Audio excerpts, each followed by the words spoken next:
find back your peace of mind. The highs, the lows, the lessons we've met. There is life after death.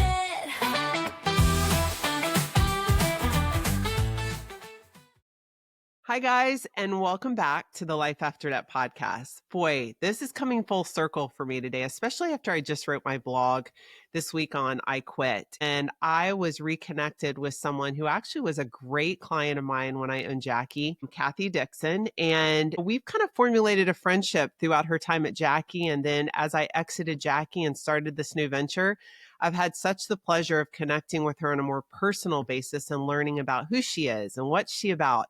And to say I'm just in awe is an understatement, because even reading her bio this morning as I prepared for this podcast, I was like, man, she's awesome. So I am super excited to share Kathy's story with all the listeners today in hopes that you can really wrap your brain around not just where she's been, but what she's creating and how she's using her own story to impact others. She is the messaging strategist and founder of Oh Yes Communications and believes in that clarity isn't just a business strategy, it's a life strategy. In 2013, she helped businesses clarify their messages, reignite their marketing, and reconnect with the people who matter inside and out. So I just want to take a moment and welcome you, Kathy, to the Life After Debt podcast. Thank you so much, Amber. I'm honored to be here. And like for me as well, it feels like a full circle moment. Yeah, it's super cool. As soon as I went on with her, I'm like, oh my gosh, you remind me so much of my friend Sarah Cantrell because you look just like her and she's beautiful. But I'm just super excited to hear from you today because I know that this just didn't happen. It's not the typical road of you got out of college and decided to open a marketing company. So could you share a little bit about your journey and where it went with your debt and you and your husband, just kind of get people in your world? Yeah, so I just turned 38 last week, and there's something about this birthday this year that just see the chapters flipping, right? And it's not in like a sad way. It's in just a way that you're like, wow, the seasons, I can see the seasons now. So if I start from the very beginning, I'm a first generation kid to Colombian immigrants, and my parents, did everything they could to give us the very best life they could. My mom stayed at home until the youngest went off to first grade. My father was a visionary and a dreamer as well. And so he came with nothing. And by the time he passed away, he had built businesses and owned offices and held really prestigious positions within the media space. And so I grew up being the kid with a boom pole on the White House lawn. And I thought that boom pole was live. And I really thought those cue cards were my responsibility. And looking back, I realized my dad was probably trying to just keep me entertained because they couldn't find a sitter for me or something. But it influenced what I wanted to do as I got older. And so I look back with such grace and such admiration and just appreciation for how much they went through, knowing that throughout their lifetime, I don't think they've made very much money raising 3 kids here. And so although they programmed me to be strong and to believe that I could do anything if I worked hard enough, at the same time, there was this undertone of scarcity at all times. And so it's already strange enough living in both worlds, right? As a first generation kid but being born and raised here. And that, in hindsight, really influenced a lot of my ways of making decisions. So then if we fast forward through high school and college, my father actually was the one like, you need to open a credit card when you're 18 to start establishing credit. I had no business opening a credit card. I had not been taught a single thing about financial literacy. So what do college students do? They go to the bars. They take vacations they can't afford. They buy outfits they don't need, right? And so I had accumulated a few $1,000s, and then unfortunately, in my early 20s, my father was diagnosed with pancreatic cancer. I started putting some of his medical bills on my credit cards, and then I met my now husband. The furniture, the this, the that. It was just a mess. And so at that point, John and I had been married for maybe 2 or 3 years. Our relationship was completely falling apart because, again, I married into the military. So he was an Air Force member at that time, gone all the time. We'd already had our first kid 3 years in, and it was all just falling apart. And although money was not the reason our marriage was falling apart, once we started rebuilding our marriage, that was a big component that we needed to tackle because there was just a chokehold on my anxiety at all times because of the reality of our financial picture. So we put our cards on the table, and by God's grace, there was this woman at our church that she had done the Dave Ramsey method, and she was willing to sit down with us and teach us. And although I would do things differently now, knowing what I know now, I think for those two young kids that were really reckless and had no knowledge, we needed a black and white system that just made it so foolproof that unless we just were unwilling to do it, it would work. Right. Yeah, that's so good. And I love what you said about just being able to have somebody sit down and present you something that's like, here's step one. Just do this. And your commitment to, hey, I'm at my rock bottom. You're stressed out all the time, which that's the huge piece that people don't talk about is when you finally hit that point, because we've all been there. I have myself. So I know as you're talking, the feelings of how many times a day it rolls through your brain. What are we going to do? Your husband's off in the military. You're trying to figure all the pieces out. And someone extends you here's a solution. Just follow this roadmap. Yeah. And you did it. We did it. It took 7 years. I remember when Wow. we first started, it was like, well, Margarita Fridays are now no longer a thing at the restaurant we used to go to. It's funny, I will say that the people closest to you are often the ones that give you the hardest time. So Different family true. members or friends are like, let's go on vacation in 3 months. And it's like, yeah, no, we can't do that. And it's like, just put it on a credit card. And it's like, yeah, no, we're not going to do that. We really had to like dig our heels in and get clear on why we were doing this. Mm. And John and I think, have different motives. I think if you'd ask him versus me, but for me, with my background and the story you just heard, I want my kids to be light years ahead of where I was when they Yeah. become adults, right? And I keep telling John, I was like, we will both be individual millionaires by the time we retire. And Love he's that. like, love it, sister. We're Yeah. going to do that. And he's just willing to go along with whatever I present. And thank God for that, because I bring a lot of ideas to him pretty much Yeah. every other day. But it's the power of your words, right? And so if you're not putting that out there and saying, here's exactly what we're going to do. I did the same thing when we were 30, Ryan and I filed bankruptcy. You've heard my story before. And I can remember we literally told each other, we're going to be millionaires by the time we turn 40. Now we are to zero, minus zero at the age of 30. I had no idea how we were going to do it, but by God, we did it. And we did it a lot sooner than 40. And so it's the power of your words and you putting that out there and just standing on it and believing without a shadow of a doubt, you're going to do this, which is, I get so excited when I hear things like that. That's incredible. So, did you start your business after you got yourself out of debt? Because 7 years, kudos to you guys. And you hit it on the nail. Most people who are going to give you trouble about we can't spend or we can't go, it is the people closest to you. But man, to stick to that journey and stay on it for 7 Yeah. years is Crazy. amazing. But Yeah. you did it. We did it. And there were so many miracles along the way. Like, the pandemic happened. There'd be moments early on where like our car would break down. All of a sudden, this tax check that we were never expecting would show up. Or That's so awesome. somebody from our life would just say, like, I felt like God told me to just give you this money. Like, just spontaneously give me all this money. What do you mean? And it's like, it was crazy. Like, it just things like that would Wow. happen. So it really built our faith. I mean, I think the most pivotal experience in that time was our oldest son had open heart surgery. And at that point, we had paid off $30,000 of the 90. And we have insurance, obviously, and all that stuff. But they said, you're looking at this being about on the good end, $14,000 out of pocket. Worst case scenario, about 28. And I remember just crying, like all the work we've done, how hard we've worked. I mean, I felt defeated. And John's a man. I will say what I appreciate about him is his simple faith. And I mean that as a compliment. Like, it's that childlike faith. And he's like, God didn't bring us this far so that we would just start from zero. So we're going to have faith. I think out of pocket, we walked out with like under $4,000. I have chills. That's It was amazing. crazy. And I mean, and that's not even the portion of our son, right? So to answer your question, oh yeah, started early on in that story too. So I was actually a government contractor for Department of Ed, HHS, and I disliked it greatly. I hated being an employee for other people. I so can relate with that. It was awful. And I was only 26 at the time. And so I had no business thinking I deserved anything more at that time than like putting in the work. Right. But their contract didn't get renewed. And I was out of a job a month before my wedding. What a blessing, though. It's a forced blessing, is what I call those. So my husband was actually the one that said, well, why don't you just start your own thing? Oh, and I was like, who's going to hire a 26-year-old with no experience? I mean, I started as a video company. And so I remember we put at that time, because we hadn't started the financial journey, about $4,000 on a credit card to start my equipment. So And awesome. I just started doing the thing. And then I caught the bug. And then here we are 12 years later. And we've turned into this full service marketing agency. And it's allowed me to have the life I didn't know I needed as a military wife. Hmm.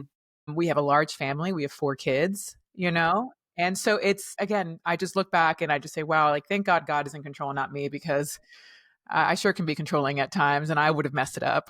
Yeah, I say the same thing. I think that you can see his fingerprints on every little move you made.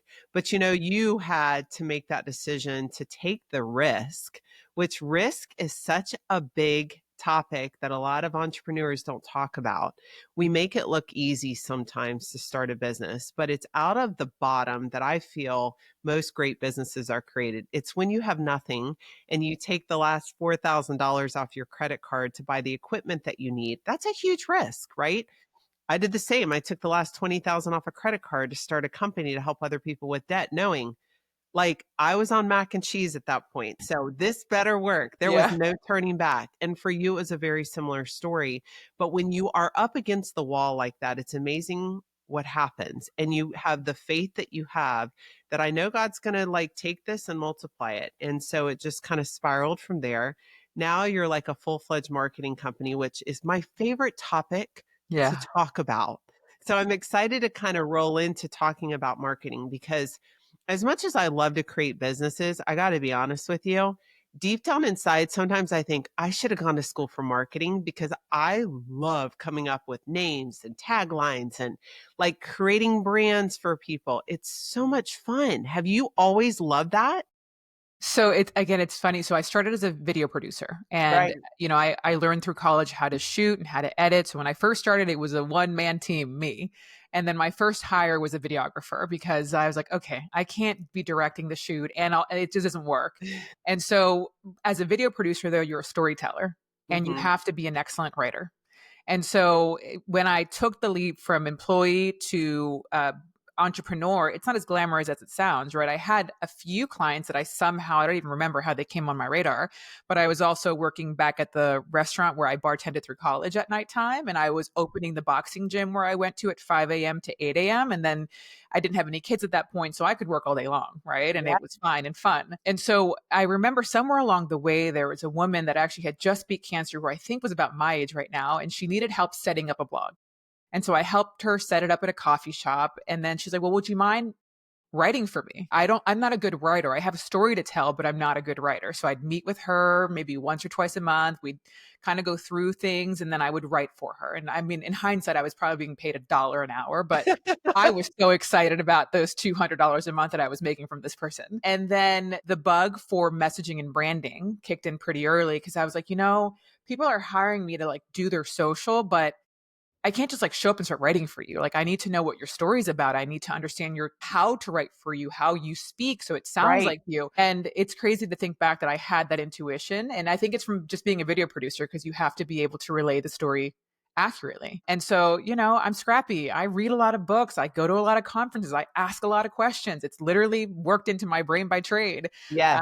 And then, I built a team along the way and I had to understand that everybody has their expertise. And Hmm. so our team is brilliant. We're lean, mean fighting machine. I would put us up against almost any company. Amazing. And along the way, I also had to figure out what size company I wanted to have because bigger teams, I was getting out of my zone of genius, right? I was managing people all Yes. day and that sucked the joy out of my life. Exhausting. Exhausting. Boy, I can relate with that statement. Yeah. It is so true. And we have these visions of these huge companies because that's what success has looked like. But I'm very similar with your mindset. I like to run a lean, well, efficient team so that it doesn't steal away from the creativity. One of the things you said too, I want to touch on, which I loved, was that, you have to get to know your clients. You have to get to know their stories in order to extract that brand. And I think it's such a valuable piece. You've even taken it a step further. I know when you're onboarding someone new that comes to you and is like, Kathy, we want to hire. Oh, yes. Explain what you do to really get in their world because I don't think a lot of people understand that a true authentic brand really has to be an extension of who you are personally, right? We want to put out to the world this perfection logo and just think people are never going to look behind that. But I believe, and I'd love to hear your point on this, I believe now more than ever, people love a great story. They want to know the person behind the brand. So, how do you get in their world to learn who they are? So a few years back, it was about 2021, I went away for like a business retreat for a few days. And at the time, I took one of my team members with me that was very close. And I knew I had something. I knew there was a framework that I had already been implementing piece by piece throughout our onboarding, but I wanted to codify that experience into an actual messaging workshop. And so once it kind of came to be, I actually offered it for free to all of our existing retainer clients because I wanted to work out the kinks, get their reactions, and just see like if it worked. And they were thrilled. And I was able to kind of, work out some kinks we had. And then the next step as an entrepreneur, well, let's see what the market will pay. Let's start at this number. And then, okay, I didn't even have to negotiate that number. Let's crank it up another, 500, $1,000. And then figuring out what the threshold was for what the market would pay for this service. So now with any new client, we jokingly hold them hostage. I tell them, we're going to get in your brain for these next 6 hours. And I tell them, I'm not talking at you. I'm not teaching you. I said, I'm literally going to be asking Q&As and it's interactive. You may cry, you may laugh. I mean, I've had grown men tear up. I've had people from all walks of life because what we do in that workshop, we uncover the initial passion of why they started to begin with. Most people that come to us are at minimum 5 years into business. I would say most are more in that 7 to 10 year range. And they've lost the zest for why they started. And the danger in that is not just in like, you can feel it in the team environment, but also there's a disconnect between what they say they're selling or putting out on the front end and what the actual experience is when we bring people in the door. Right. And so it's the So marriage good. of like marketing and communications. It's both. Right. And I think that's part of our secret weapon is like, this is a non-negotiable for us. And then we work on both sides of the equation, both the external marketing and the internal comms, which makes us like very helpful to business owners. Absolutely. I mean, I know even for myself with Jackie and what I wrote about in the blog was just talking about that, getting vulnerable, which is what you do. You get these people in a room and get them so vulnerable as to why did you start this to begin with? And a lot of people think it's just because they love XYZ. That's why they went in this, but it's deeper than that. And so even when I decided to make the decision to close down Jackie, even though I loved it, I had so much time and energy invested into it. I still love fashion. I always will love fashion, but I was passionate about it, but it didn't align with my purpose. And so I think it's fabulous that you are actually getting people in a room, like you said, seeing grown men who've probably never even had these conversations, who've been in business for a while and getting them to the core of who they really are Yeah. and why they're doing it. Because I believe, and you can speak to this, if you can get somebody there, you've just opened up a whole new world of business for them. Yeah. And I'll tell you this, Amber, I've also run up against real resistance in these workshops. Like there's one woman in particular who had this powerful story of eating disorders in her 20s, who's now this fit, muscular, beautiful gym owner who is unwilling to share that story. And she could not understand why that was relevant. And I said, and it's like, My you try mind is to, blown. she wouldn't go there. And maybe she hadn't done the work yet to resolve those feelings within herself. And I can respect that. There's another client where, he owns this very successful 20-year plus company and he couldn't give me a minimum threshold number of like what sales start at. Cause that's part of this experience too. It's like, we don't just cast this wide net and bring in everybody, right? We have to Right. focus down our efforts. And I think our team and his team sat at that table for maybe 25 to 30 minutes. And he's like, but I mean, I'll take any business. And it's like, that's not the point. Right. And so I would say, as to entrepreneurs out there, like met entrepreneurs that are much further ahead at like year 3 than some that I've met at year 20. Yeah. And it's just about the posture of being a student and allowing yourself to be led in the direction and not operate out of fear. And I think that relates entirely to this conversation about money and finance and, Yes. how you Yes. move forward. Yes. Yes. You are speaking my language. When I had my branding company, they did just that. We sat in a room, incredible, probably for 3 days, 3 separate days. And is it exhausting? Yes. But what happens in the context of getting in a room and shutting out all the outside noise and being present to what it is you're creating? I always tell people it's like giving birth, right? You are giving birth Yes. to something. And you're not going to just throw something out or have the baby on the way to the hospital at a gas station. Like there is a planned process for having a child. And Yes. to me, creating a business, this is the first thing that every entrepreneur who has an idea, who is deciding to launch, it's the first thing they should do is connect with a marketing company, go through this process, and actually do the work to understand who you are, what you're about, and why, the why behind why you're doing what you're doing. And so I love that that's what you're doing with your clients. And to speak to the story, first of all, I had chills when you said that about the woman not wanting to share her story. I know. But I have to be honest, I get it. At first, when we launched a debt settlement company, I would not talk about our bankruptcy. And finally, my husband was like, listen, he would talk about it to everyone. And it was just like, why are you telling everyone our dirty laundry? Yeah. Right. But it never dawned on me until I got to the place, because it has more to do with ego, which is an ego driven response. Until I got to the place and did the work, like you said, on myself to realize that I attached a lot of shame and guilt to it. Yeah. So I wasn't willing to share it.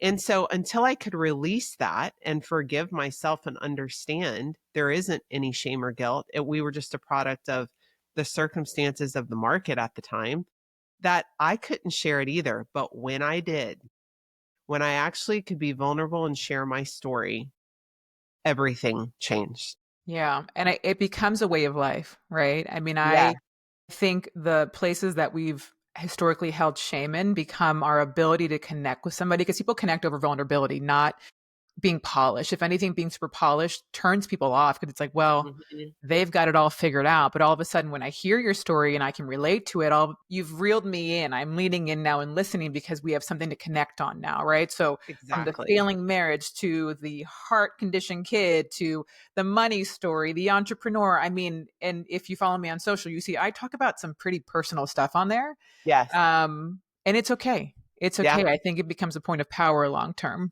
Well, it allows people to see how real you are, and they're connected in the realness, not in what you're advertising. And I have found the same. I tell you this all the time. It's like I really try to be as authentic as possible with people, because ultimately, whether it's I'm helping you with credit card debt or I'm helping you launch a business, my underlying thing is I have a desire to help people. And for you, I hear that a lot. You are truly, who you are, you know what you bring to the table. Your company clearly has had huge success with helping others navigate their entrepreneurial journeys.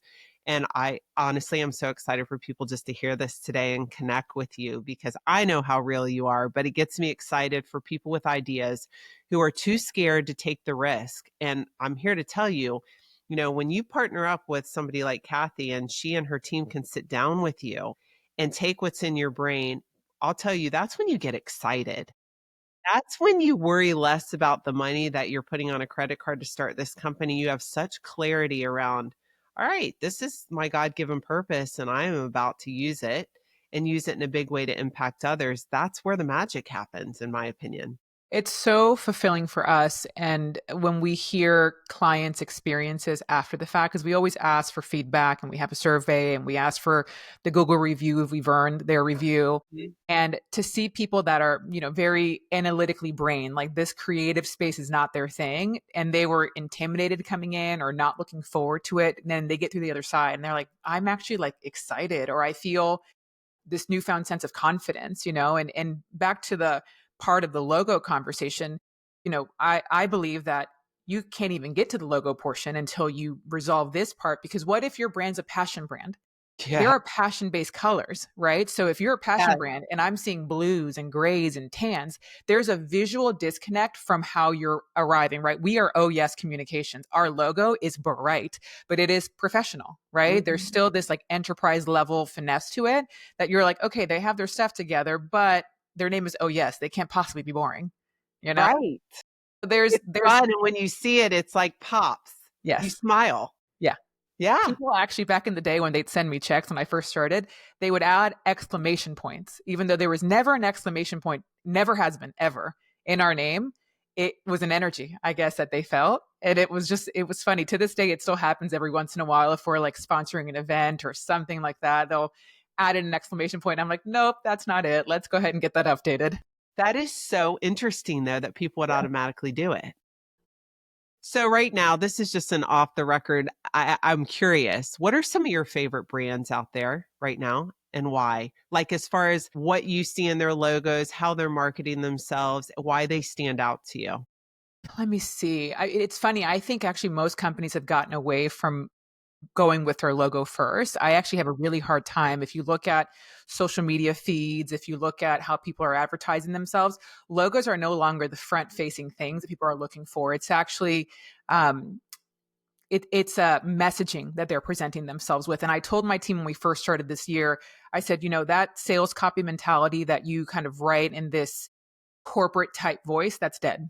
It's now it has to be so personal. There has to be a face or a vibe behind the brand for it to connect. Gosh, let me think like brands that I think are doing a good job. I've become this like total like health nut over the last few years because Yeah. of my own health journey. And so, I think about brands like Skin Farm. They started in Tennessee and Nashville. And it's so simple and they've never deviated. But if you look at how they show up in all the spaces, it's a complete cohesive experience from beginning to end, from Wow. packaging to their website to how they show up on social media. And I think it's that continuity that makes you stand out. Right. Mm, And I look for that a lot when we work with our clients, just because they might have a website that was started 5 or 6 years ago and they are not in the understanding that it can't be static, right? It has right. to evolve with you. Totally. So I would say Skin Farm is a great one to look at. That's just like simple and it's in line with their like calm self-care environment. There's a local spa near me and I'm outside Washington, D.C. called Nothing in Between Studio. I drive an hour just to go have spa days there because Yeah. again, it's a complete experience from beginning to end. And so I think if you're in business, that's like a real call to action for you. It's like, okay, I might have this great website, but how does my proposal look? Is it connected? Is it communicating the same level of energy and expertise? What about our email signatures? These are such low hanging fruit that elevate a client experience. And so I always look for ways to like elevate, polish. Like I tell the team, like, let's look for ways to delight. What are ways that we can delight both our client and their clients, right? And it's Yeah. those little pieces. It's the small tweaks, big leaps. It's like an audible I have. Small tweaks, big leaps, small tweaks, big leaps, because people come to me overwhelmed and they don't know where to start. And they know the mountain is high of the things they have to correct. And so our approach is sustainability first, because if I come to you with 30 things we have to prioritize in the next 3 months, you're going to run away and Hmm. never touch it again. Right. So let's tackle the thing that you're most passionate about first. And then let's keep going down the rabbit trail of like, what's the next stone we turn? What's the next? And before you know it, you're giving off a whole different, energy and vibe and attracting your correct audience because you're being clear and they can Right. see themselves in your story. Yes. And I think it's really about removing the mental obstacles for somebody to connect with you more than anything else. And how rewarding it must be for you and your team to watch it come to fruition exactly the way, like you've spent a lot of time with people, you watch their businesses do better due to the work that you're putting in with getting their brands. That's got to be so rewarding to watch. It is. It's absolutely rewarding. And everybody on the team plays their own role, right? We've got copywriters, account managers, designers. I play more of the messaging strategist for our clients. And, you said earlier, like defining success. That was actually Yeah. a decision I made about a year ago through the help of my business coach was I had my highest revenue year, 2023 at that point. And I felt dead on the inside when the year ended. Yeah. I Truly. get I it. was so stressed. I was not sleeping. Okay, I have all this money. Great. I got to tackle some house projects. Awesome. But Right. I don't feel joy. And Sure. I had to sort of define for myself, am I running this rat race of wanting to build this business that has never ending hiring happening? Or do I say this is my zone and we're gonna just believe that God's gonna bless this in his Mhm. own way, but I'm choosing unhurried abundance. And that has been sort of Love like it. my mantra. Like I cannot miss my children growing up. I don't Yeah. get that back, right? And I can't sacrifice my marriage because we've done that because of military life in seasons where it just wasn't possible to live a normal life, right? And Right. we're in this sweet spot where John's retired now. We are done growing our family. 4 is enough for Awesome. me. You know, It's a lot. it's a I know. lot. Yeah. And so we're figuring it out, and there's grace and there's learning and there's mistakes you make. And we're just going with the flow and figuring it out as we go. Well, I am so inspired by your story. Like I am just sitting here in awe.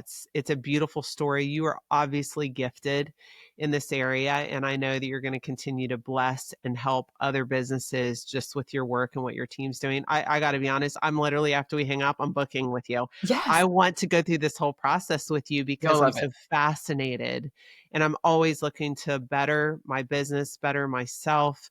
And you're right. Like, I think business owners have to be open to being coached, right? In every season of life, it doesn't matter what you're doing, whether it's at the gym or business, or I have like 5 different coaches right now that I talk to for all different areas of my life. And I would not give up any of them because I do want to continue evolving and being the best. And I love that that's your message and that's what you guys are offering. So thank you so much. How can people find you if they want to reach out to, get with you to help with their business or connect? Share how they can find you.